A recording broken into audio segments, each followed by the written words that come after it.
안녕하세요. 한국다양성연구소 김지학입니다. 포괄적 성교육은 UN 유네스코가 제시하는 국제 성교육 가이드라인입니다. 포괄적이라는 명칭은 통합적, 종합적이라는 표현으로도 대체 가능하며 본질적으로는 모든 사람이 자신의 신체, 정체성, 관계, 섹슈얼리티에 대해서 이해하고 존중하며 실천할 수 있도록 하는 교육입니다. 한국 사회에 존재하는 대부분의 성교육은 생식이나 사춘기 혹은 성폭력 예방교육 정도만을 다루고 있어서 통합적이지 못한 상황입니다. 교사나 강사에게 주어지는 시간이 짧기도 하고요.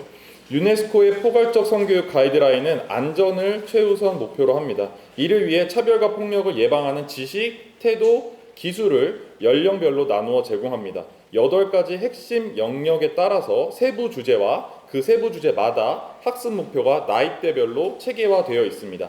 UN 유네스코의 포괄적 성교육 가이드라인은 전 세계의 모든 국가들의 공교육에서 지침이 되는 것을 목표로 삼고 있다 보니 꽤 보수적입니다.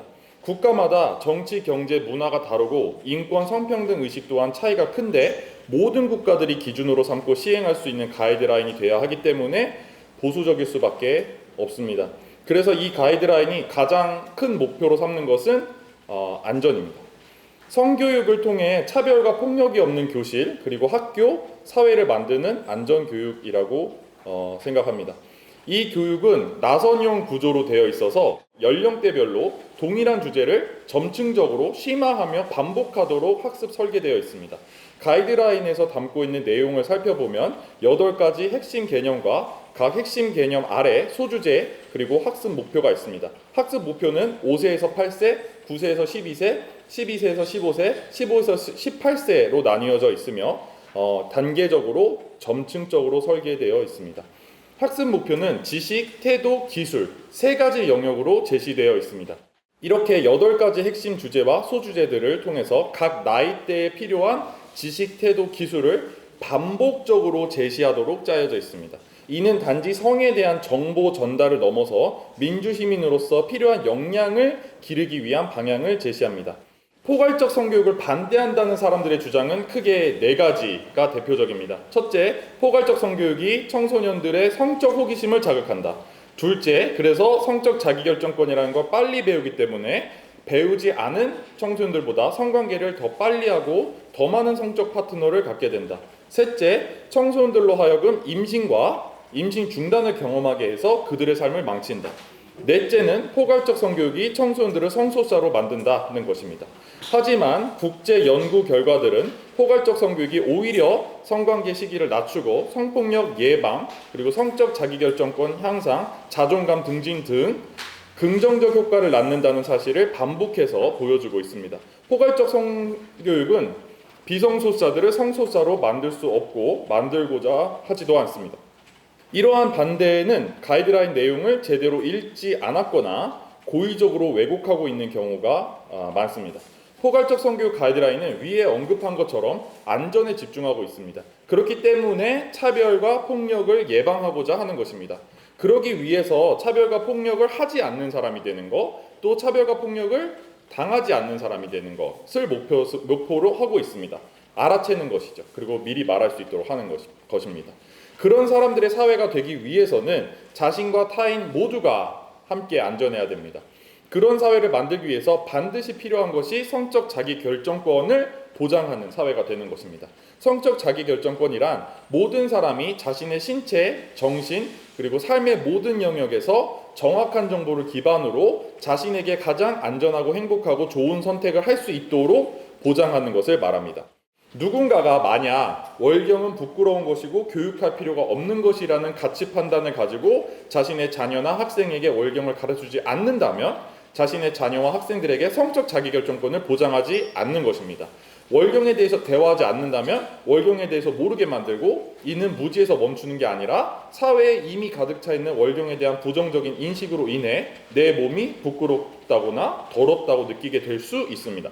누군가가 섹스는 위험한 것이고 더러운 것이라는 가치 판단을 가지고 자신의 자녀나 학생들에게 섹스에 대해서 가르쳐주지 않는다면 자신의 자녀와 학생들에게 성적 자기결정권을 보장하지 않는 것입니다.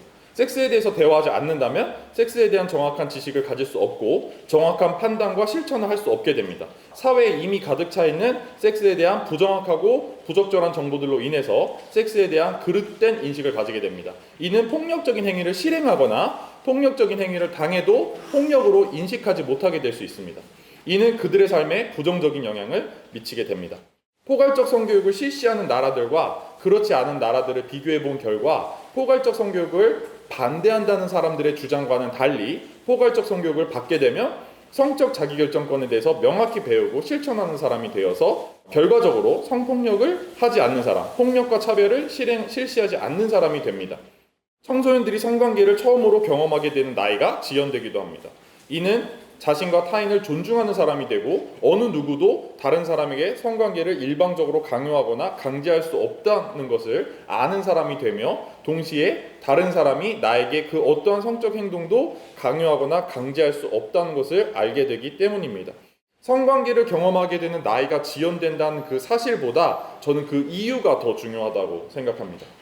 또한 정확한 콘돔 사용법을 실천하게 돼서 원치 않는 임신을 하게 되는 확률, 또 원치 않는 임신 중단을 하게 되는 확률이 줄어들게 됩니다. 한 국가, 사회 내에서도 포괄적 성교육을 도입하기 전과 후를 비교한 연구들에서도 동일한 결과를 볼 수 있습니다. 이는 유엔 유네스코의 연구조사를 비롯해서 매년 세계 성학회에 참여하는 수많은 학자, 연구자, 교수, 대학원생, 활동가들에 의해서 같은 결과가 보고되고 있습니다. 절제교육, 금욕교육, 순결교육, 성경적 성교육 등으로 불리는 교육들은 긍정적 효과가 전혀 없거나 매우 적은 것으로 나타나고 있습니다. 유엔 유네스코 포괄적 성교육 가이드라인은 안전에 초점을 맞추고 있기 때문에 성소수자에 대한 내용이 나올 때도 성소수자를 차별하거나 폭력적으로 대하면 안 된다는 내용이 나옵니다. 모든 성별 정체성과 모든 성적 지향을 동일선상에 두고 배우기보다는 트랜스젠더나 동성애자를 차별하면 안 된다는 내용이 나오는 시기입니다. 이 가이드라인을 한 번이라도 읽어보신 분들은 시스젠더와 이성애자 중심으로 쓰여 있다는 것을 충분히 알 수 있습니다. 아쉬운 부분입니다. 이 가이드라인이 청소년들을 성소수자가 되게끔 조장한다라고 주장하시는 분들은 이 가이드라인을 읽어본 적이 없는 게 분명합니다. 읽어보고도 그렇게 말하는 것이라면 둘 중 하나인데요. 알고도 거짓말하거나 청소년들은 성소수자를 차별하면 안 된다는 문장만 읽어도 성소수자가 될 것이라고 믿고 있는 것입니다. 전 세계 딥페이크 포르노의 피해자가 이 성착취물들의 피해자가 53%가 한국인 여성이라는 조사가 나왔습니다. 해외 언론들은 텔레그램 방에 겹지방, 지인 능욕방 등의 사례를 함께 언급하면서 한국을 딥페이크 성범죄의 진앙지라고 표현을 하기도 했습니다. 자신의 지인의 얼굴을 포르노 영상에 합성해서 소위 포르노라고 부르는 딥페이크 성착취물들을 만든 가해자들은 자신의 가족, 친척, 친구, 교사, 동료 등을 범죄의 대상으로 삼았습니다. 2024년 1월부터 7월까지 딥페이크 성범죄자로 경찰에 잡힌 피의자는 178명이었습니다. 그들 중 131명이 10대 남성이었습니다. 이런 상황에 대해서 요즘 10대 남성들에게 무슨 일이 생긴 거냐와 같은 질문을 하시는 분들이 많습니다. 10대 남성만의 문제가 아닙니다. 이는 단지 요즘 청소년들의 일탈이 아니고 10대 남성만의 문제가 아닙니다. 여성과 성을 대상화하고 지배하려는 문화가 사회 전반에 깊숙이 뿌리내려 있기 때문입니다. 디지털 성범죄는 90년대 후반부터 지난 30년 동안 이어져 왔고 점점 더 그 규모가 커졌습니다. 이제 대부분의 여성들이 나도 피해자가 될 수 있다는 두려움을 가지고 있는 상황입니다. 처벌은 거의 되지 않으며 디지털 성범죄를 영상을 만들고 유통 판매할 수 있는 방법이 점점 더 다양해지고 점점 더 쉬워지고 있기 때문입니다. 또한 여성과 성에 대한 인식은 그대로이기 때문입니다. 디지털 성범죄뿐만 아니라 여성에 대한 모든 범죄는 가부장제 사회의 여성에 대한 사회적 인식 때문입니다. 가부장제 사회는 남성들이 여성들을 자신과 동등한 인격체로 대하지 못하게 합니다. 여성은 내 맘대로 할 수 있는 거야. 그렇게 돼야 돼. 여성은 섹스는 돈으로 살 수 있는 거야. 와 같은 인식이 문화처럼 깔려있기 때문입니다.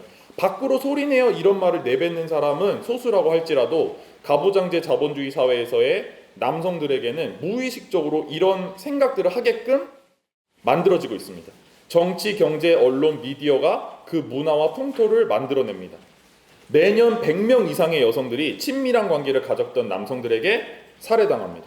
3일에 1명 꼴입니다. 충격적인 수치입니다. 연애를 하고자 할 때 가장 두려운 것이 무엇인지 물어봤습니다.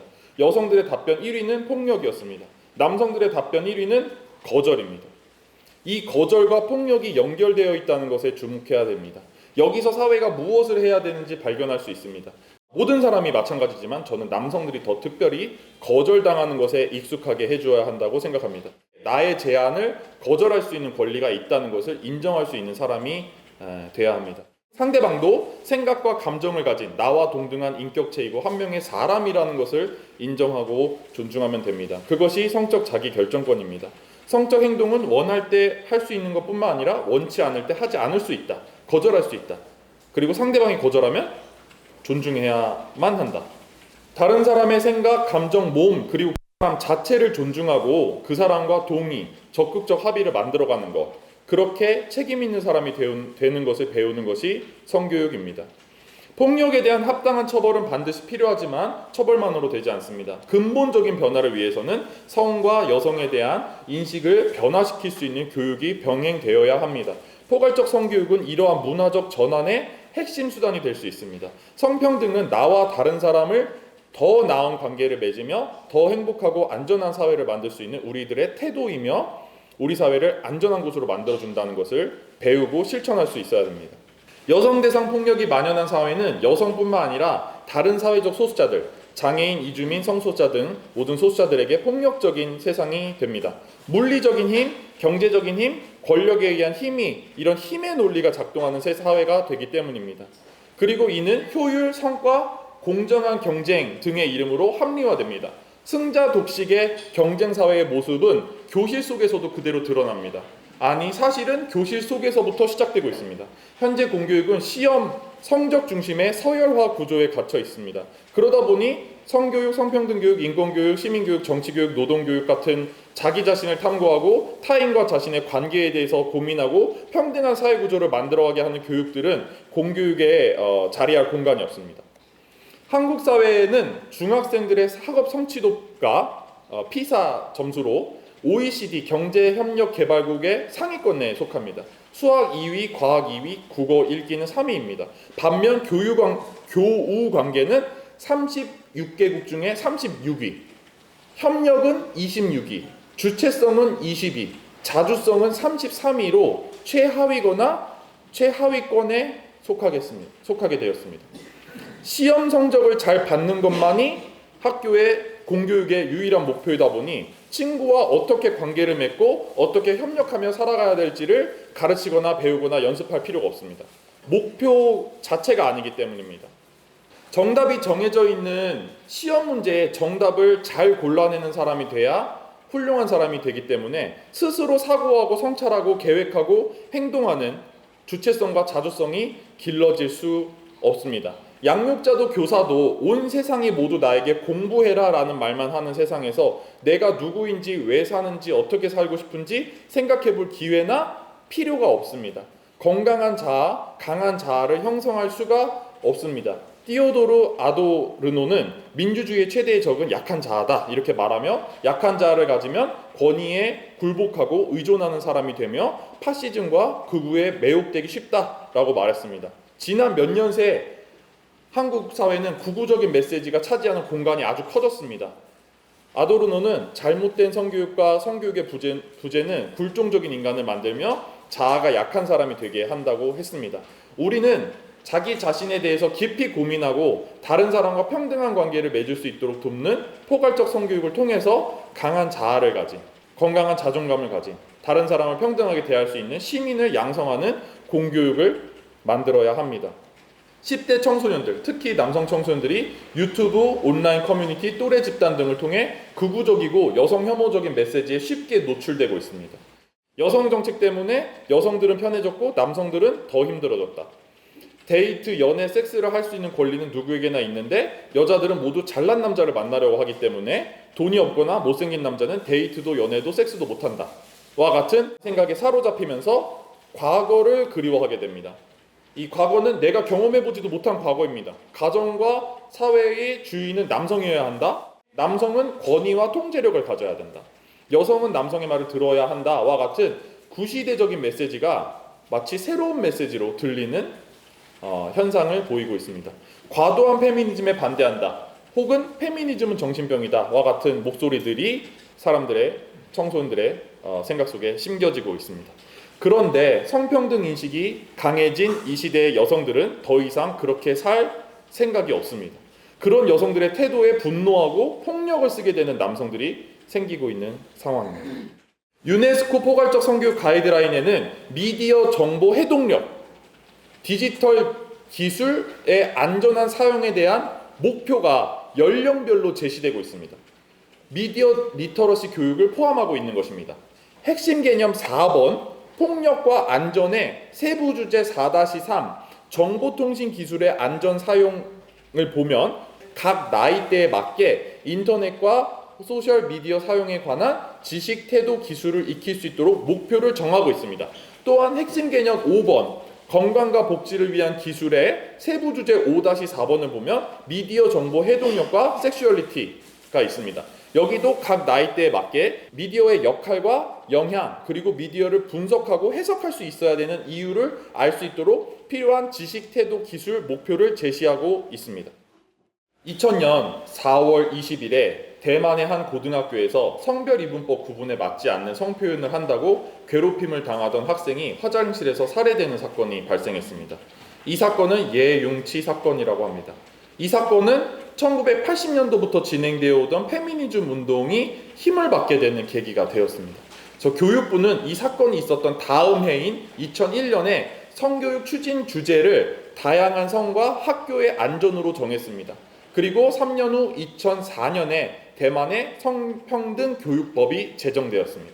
한국 사회에도 2003년에 사망한 유구당을 비롯하여 수많은 예융치가 있었습니다. 그리고 현재 진행형입니다. 대만과 같은 성교육법이 있었다면 상황은 달라졌을 수 있습니다. 한국 역시 성평등, 성적 자기결정권, 차별 예방 교육을 법적 제도적으로 보장을 할 필요가 있습니다. 올해는 이미 한국이 학교에서 성교육이 의무화되어 있는 지 25년이나 되는 해입니다. 법에 의해서 시행되고 있는 것은 아니지만 교육부의 성교육 표준안 및 성폭력 예방 및 피해자 보호 등에 대한 법률에 근거하여 각 교육청이 자체적으로 성교육 지침을 마련해서 매년 15시간씩 성교육을 시행하고 있습니다. 하지만 학교는 여전히 교육의 내용의 일관성과 전문성이 결여되어 있으며 독립적인 법률이나 시수 또는 평가 기준이 부재한 상황입니다. 그래서 성평등과 성교육에 관심이 있는 일부 교사들은 알아서 각자 노력을 하고 있으며 악성 민원에 대한 두려움, 그 위험까지도 스스로 감당해야 하는 상황입니다. 또한 독립적인 시수가 마련되어 있지 않아서 범교과 영역으로 진행되고 있습니다. 때문에 다른 교과 수업, 즉 생물, 체육, 보건, 도덕 등에서 신체 혹은 성에 대한 이야기가 나오는 시간이 있으면 그 시간에 성교육을 했다고 체크하고 15시간을 채우는 상황입니다. 국가가 공식적으로 마련한 가이드라인이나 평가 지표가 없는 것도 문제입니다. 우리는 이제 매년 15시간씩 성교육을 할 수 있는 그 시간에 누가 어떻게 무슨 내용을 어떤 목표를 가지고 할지 구체적으로 정해야 합니다. 포괄적 성교육은 여성폭력, 또 성소수자에 대한 차별과 혐오, 그리고 학교와 청소년에 대한 위기를 해결할 수 있는 근본적인 해법이 될 수 있습니다. 지금 한국 사회가 필요한 것은 교육 방향의 대전환이며 그 중심에 포괄적 성교육이 있습니다. 이를 제도화하고 국가의 책임으로 명확히 하기 위해서 포괄적 성교육 기본법 제정은 시급하고도 필수적입니다. 감사합니다.